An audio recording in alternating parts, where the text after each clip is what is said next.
आज सुबह सुबह एक समाचार देखा फ्रांस में चल रही अफरा तफरी के बारे में। फ्रांस का सबसे बड़ा पुस्तकालय फूंक दिया गया आज। संसार का कोई भी सभ्य व्यक्ति पुस्तकों को नहीं जलाता। सभ्यता कोई भी हो, पुस्तकों को जलाया जाना सभ्य आचरण नहीं माना जाता। पर यह भी सत्य है कि हजारों वर्षों से पुस्तकालय जलाए जा रहे हैं और आगे भी जलाए जाते रहेंगे। नालंदा तो याद ही होगा आपको। कहते हैं वहाँ 6 महीने तक किताबें जलती रही थी। विश्व के सबसे बड़े विश्वविद्यालय की उस भव्य लाइब्रेरी में संसार का समूचा ज्ञान एकत्र था। इतनी किताबें थी कि एक व्यक्ति को सब पढ़ने के लिए असंख्य जन्म लेने पड़ते। फिर कहीं से एक असभ्य व्यक्ति अपने 200 लुटेरों साथियों के साथ आया और संसार में ज्ञान के सबसे बड़े भंडार को फूंक दिया। 10,000 विद्यार्थी थे वहाँ पर। कुछ 2,000 जैसे शिक्षक थे वहाँ पर। कुछ भी न कर सके उस 200 लोगों के सामने। क्यों? ये सोचने की चीज़ है कि हम सिर्फ पुस्तकों को ही पढ़कर महान नहीं बन सकते। हमें हाथ में तलवारें भी रखनी पड़ेगी। एक हाथ में पुस्तक और एक हाथ में शमशीर होनी चाहिए। तभी हम अपनी संस्कृति की रक्षा कर सकेंगे, अपने आने वाले कल को उज्ज्वल कर सकेंगे। बख्तियार खिलजी यहीं नहीं रुका, आगे बढ़ा और पहुंचा विक्रमाशिल्य विश्वविद्यालय के प्रांगण में। वहाँ भी वही बर्बर व्यवहार। सभी शिक्षक और छात्र मार दिए गए, भवन को ध्वस्त कर दिया गया और फूंक दिया गया पुस्तकालय। क्यों? क्योंकि आने वाली जनता को कुछ न पता चले कि ज्ञान क्या है।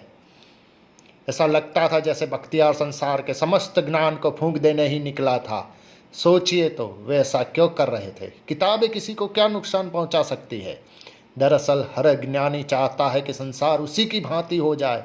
वह ज्ञान को पनपने नहीं देता, बल्कि ज्ञान के हर मंदिर को तोड़ देना चाहता है, फूंक देना चाहता है। इसीलिए हमें ज्ञान को बचाने के लिए शमशीरें उठानी पड़ेगी।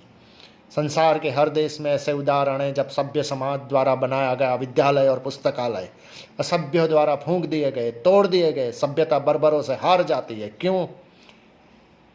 बहुत लोग बार बार कहते हैं कि भारतीय बहुत ही वीर थे, पराक्रमी थे, सक्षम थे, तो पराजित क्यों हो जाते थे? उनके मंदिर क्यों टूट जाते थे? उनके विश्वविद्यालय क्यों जलाए जाते थे?